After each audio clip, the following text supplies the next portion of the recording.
শুধু নেত্রীকে জিজ্ঞেস করলাম, আপা গ্রেফতার হব? বললেন না। আমি আপা যখন বলছে গ্রেফতার হইতে মানা করছে, পৃথিবীর কোনো শক্তি নাই যে শামীম ওসমানকে গ্রেফতার করে। শেখ হাসিনার পদত্যাগ ও দেশ ছাড়ার খবর ছড়িয়ে পড়ার পরপরই ফোন বন্ধ করে আত্মগোপনে যান আওয়ামী লীগের মন্ত্রী, এমপি ও বিভিন্ন পর্যায়ের নেতাকর্মীরা।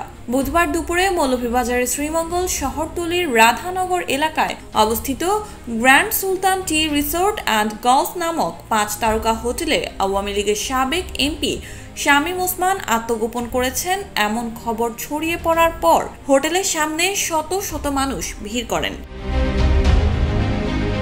এর আগে সামাজিক যোগাযোগ মাধ্যম ফেসবুকে ছড়িয়ে পড়ে নারায়ণগঞ্জ 4 আসনের সাবেক এমপি শামীম ওসমান গোপনে 5 তারকা হোটেলে অবস্থান করেছেন। সরেজমিনে জানা যায়, শ্রীমঙ্গলের গ্র্যান্ড সুলতান রিসোর্টে বাংলাদেশ সেনাবাহিনী তল্লাশি চালিয়েছেন। সেখানে 2 দিনের সিসিটিভি ক্যামেরা তদন্ত করা হয়। শামীম ওসমান এসেছেন এমন তথ্য পাওয়া যায়নি বলে আশ্বস্ত করেছেন সেনাবাহিনীর এক সদস্য। এ সময় যে কোনো তথ্য যাচাই বাছাই ছাড়া বিশ্বাস ও শেয়ার না করার পরামর্শ দেন সেনাবাহিনীর সদস্য।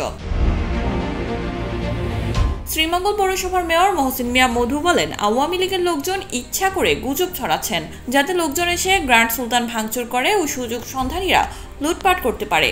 এ সময় তিনি জড়ো হওয়া লোকজনকে রিসোর্টের সামনে থেকে সরিয়ে দেন। নাম প্রকাশে অনিচ্ছুক গ্র্যান্ড সুলতানের একজন কর্মকর্তা বলেন, গ্র্যান্ড সুলতানের মতো রিসোর্টে শামীম ওসমানের মতো প্রভাবশালী নেতা এসে আশ্রয় নেবেন, এটা কোনো মেক সেন্স করে না। কারণ যেখানে আওয়ামী লীগের অন্যান্য নেতারা লুঙ্গি পরে দাড়ি ছেঁচে বা শেভ করে আত্মগোপনের চেষ্টা করে ধরা পড়েছেন, সেখানে আমাদের এখানে এত মানুষের ভিড়ে শামীম ওসমান এসে লুকানোর প্রশ্নই ওঠে না। এখানে একজন অতিথি তার রুমে যাওয়া পর্যন্ত কমপক্ষে 3 স্তরের চেকআপের মধ্য দিয়ে যেতে হয়। আর এখানে যারা কাজ করেন তারা সবাই বাংলাদেশি, ফলে যে কেউই তাকে ধরিয়ে দিতে পারে এমন একটা আশঙ্কা থাকে। সুতরাং এটি সম্পূর্ণই গুজব। একটি মহল আমাদের এই স্বনামধন্য সুন্দর প্রতিষ্ঠানটিতে খারাপ উদ্দেশ্য নিয়ে এরম গুজব ছড়িয়েছেন। কর্তৃপক্ষ এ বিষয়ে তাদের অবস্থান জানিয়ে তাদের ফেসবুক পেজে একটি পোস্ট করে।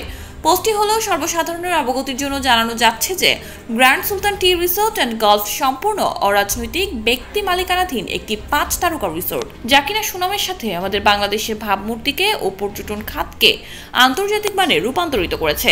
দেশবাসী সেটা জানেন। বর্তমানে বাংলাদেশের এই ক্রান্তি লগ্নে কিছু মহল বিচার বিবেচনা না করেই উস্কানিমূলক কিছু পোস্ট ছড়িয়ে দিয়েছে, যা কিনা পর্যটন খাত তথা grand Sultan tea resort and গলফের ভাবমূর্তিকে ক্ষুণ্ণ করার জন্য যথেষ্ট।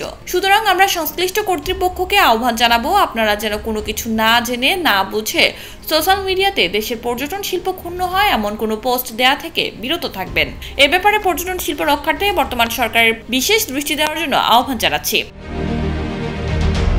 পোস্টটিতে বেশিরভাগ মন্তব্য গ্র্যান্ড সুলতানকে রক্ষার জন্য গুজব না ছড়াতে অনুরোধ করেছেন দেশের এবং প্রবাসের হোটেলটির অতিথিরা।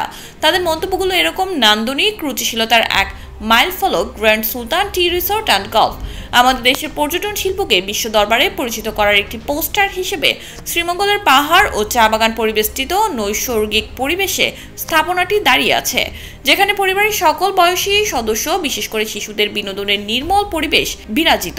বিদেশি পর্যটকরা পৃথিবীতে এত নামি দামি বিলাসবহুল হোটেল, রেস্তোরাঁ, পার্ককে পাশ কাটিয়ে বারবার ফিরে আসে এখানে, অথচ আমাদের দেশের কতিপয় মানুষ না জেনে না বোঝে অথবা উদ্দেশ্য প্রণোদিতভাবে এমন একটি প্রতিষ্ঠানের বিরুদ্ধে অপপ্রচার চালাচ্ছে, যা আমাদেরকে অত্যন্ত মর্মাহত এবং হতবাক করে দিচ্ছে। আমরা এই সকল নেতিবাচক মানুষ বা গোষ্ঠীর কর্মকাণ্ডের ঘোরতর প্রতিবাদ জানাই। আমি ব্যক্তিগতভাবে অনেকবার পরিবার পরিজন নিয়ে জিএসএ অবস্থান করেছি। আমার এবং ফ্যামিলি মেম্বারদের অভিজ্ঞতা এটা সর্বোচ্চ ছিল। এখানকার ম্যানেজমেন্ট অন্যতম।